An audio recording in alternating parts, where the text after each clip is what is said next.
So skill university వీసీగా Subbarao కార్యనిర్వాహక మండలి ఇతర నియామకమైన ప్రభుత్వ నిర్ణయం అంటూ చూస్తున్నాం.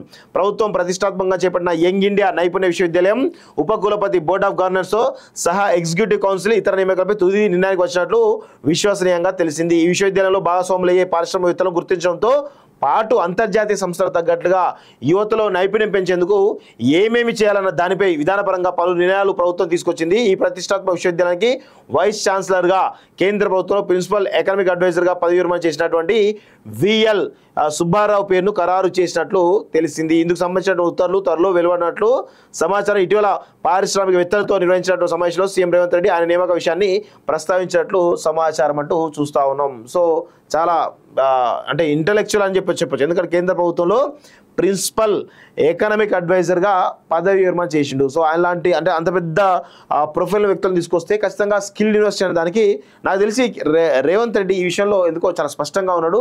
స్కిల్ యూనివర్సిటీ అనే దాన్ని ఈ ప్రపంచంలో ఒక అగ్రగామి యూనివర్సిటీగా తీర్చిదిద్దడానికి ఆయన చేస్తున్నటువంటి ప్రయత్నం అంత ఇంత కాదు. సో ఖచ్చితంగా భవిష్యత్తులో ఈ రాష్ట్రంలో ఉద్యోగాల కల్పన విషయంలో కనుక భవిష్యత్తులో చాలా ఉద్యోగాల కల్పన విషయం పెరిగితే కనుక దానికి ప్రధానమైనటువంటి భూమిక వేసింది సో రేవంత్ రెడ్డి అని చెప్పేసి భవిష్యత్ తరాలు కూడా కొనియాడేటువంటి అవకాశం అయితే చాలా స్పష్టంగా ఉంది.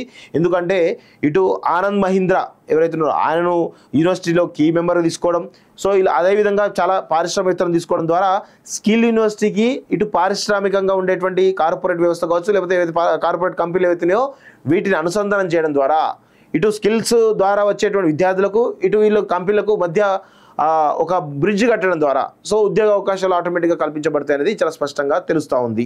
సో దాని ద్వారా ఉద్యోగ కల్పన ఈజీ అవుతుంది.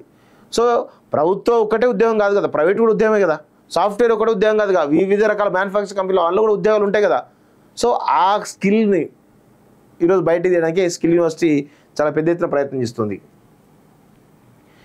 పడవలో వెళ్దాం, పెద్దపల్లి చూద్దాం, కృష్ణాలో బోటింగ్, దీవుల్లో బస, దట్టమైన అడవిలో 40 కిలోమీటర్ల మేర జంగిల్ సఫారీ, అమరగిరి నుంచి సరికొత్త పర్యాటకం సాకారం చేసేందుకు అటవీ శాఖ ప్రతిపాదనలు అంటూ ఒకరిని చూస్తా ఉన్నాం. నెక్స్ట్